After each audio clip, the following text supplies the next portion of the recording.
മറ്റു വാർത്തയിലേക്ക് പാചകവാതകം കിട്ടാതായതോടെ ഇടുക്കി ടൂറിസം മേഖല പ്രതിസന്ധിയിൽ. മൂന്നാറിൽ വിവിധ ഹോട്ടലുകൾ അടച്ചു. മെനു വെട്ടിക്കുറച്ച് പ്രതിസന്ധി മറികടക്കാൻ ഒരുങ്ങുകയാണ് ഹോട്ടലുകൾ. വാണിജ്യ ആവശ്യങ്ങൾക്ക് പാചകവാതകം കിട്ടാതായതോടെ ഇടുക്കിയിലെ ടൂറിസം മേഖല കനത്ത പ്രതിസന്ധിയിലായി. മൂന്നാർ, ആനച്ചാൽ മേഖലകളിൽ വിവിധ ഹോട്ടലുകൾ അടച്ചുപൂട്ടി. നിലവിൽ പ്രവർത്തിക്കുന്നവ മെനുവിലെ പല വിഭവങ്ങളും വെട്ടിക്കുറച്ചാണ് പ്രതിസന്ധി അതിജീവിക്കാൻ ഒരുങ്ങുന്നത്. പ്രഭാത ഭക്ഷണം ഒരുക്കുന്നത് പൂർണ്ണമായും ഒഴിവാക്കിയ സ്ഥാപനങ്ങളും ഉണ്ട്.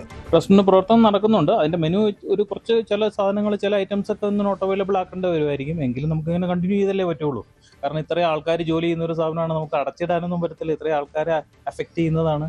അതുപോലെ തന്നെ ഈവൻ സാധാരണക്കാരെ ആണെങ്കിൽ പോലും ഹോട്ടലിൽ സപ്ലൈ കൊടുക്കുന്നില്ല എന്ന് പറയുമ്പോൾ ഇവിടെ വന്നൊരു ചായ കുടിക്കാൻ പോലും ആൾക്കാർ പുറത്തുനിന്ന് എല്ലാവർക്കും എല്ലാം കഴിച്ചുകൊണ്ടൊന്നും വീട്ടിൽ നിന്ന് കൊണ്ടുവരാനൊന്നും പറ്റത്തില്ലല്ലോ.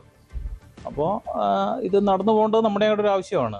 മൂന്നാറിന്റെ കാഴ്ചകൾ ആസ്വദിക്കാനെത്തുന്ന സഞ്ചാരികളും നേരിടുന്നത് വലിയ പ്രതിസന്ധിയാണ്. വിദൂര മേഖലകളിൽ നിന്നും എത്തുന്നവർ ഭക്ഷണം കിട്ടാതെ ബുദ്ധിമുട്ടുന്ന സാഹചര്യമാണ് ഉള്ളത്. തുറന്നു പ്രവർത്തിക്കുന്ന ഹോട്ടലുകളിലാകട്ടെ വൻ തിരക്കാണ്.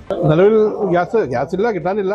എല്ലാ ഹോട്ടലുകളും അടച്ചുകൊണ്ടിരിക്കുകയാണ്. ഇപ്പം ഞങ്ങൾക്ക് ഇന്നൊരു ദിവസം കൂടെ മാത്രമേ ഓടുള്ളൂ.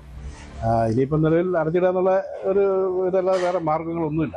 ഈ മേഖലയിൽ ഇപ്പം 4 ഹോട്ടൽ അടച്ചിട്ടുണ്ട്. പാചകവാതക വിതരണം വരും ദിവസങ്ങളിൽ കാര്യക്ഷമമായില്ലെങ്കിൽ ടൂറിസം മേഖല നിശ്ചലമാകും. ന്യൂസ് 18 ഇടുക്കി. കൂടുതൽ വാർത്തകൾക്ക് news 18 Keralam YouTube channel subscribe ചെയ്യുക.